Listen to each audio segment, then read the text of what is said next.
13 декабрда Русия Ішкі эшләр министрлыгының дәүләт автоинспекциясы хезмәткәрләре машина йөртүчеләргә иртәнге сәгатьләрдә массу күләм тикшерүләр уздырды. Районыбызның юл хәрәкәте иминлеген пропагандалау буенча инспектора Гөлнара Алтапова мәгълүматларына караганда чара барышында 90 машина тикшерелде. Әйткәндәй, тикшерү барышында автомобилендә дәүләт номерлары начар күренүче, ОСАГО полисы булмаган, тәрәзәләре караңгылатылган, куркынычсызлык каешын эләктермәгән, балалар махсус җайланмалардан башка булган 15 шоферга беркетмә төзелде.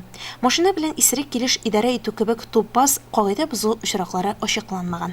Такие мероприятия проводятся с привлечением всего личного состава и направлены они на стабилизацию аварийности в нашем районе. Особое внимание во время таких мероприятий уделяется пресечению грубых нарушений правил дорожного движения, таких как выявление нетрезвых водителей, а также перевозка пассажиров и детей как и в личном автотранспорте, также и в пассажирском автотранспорте.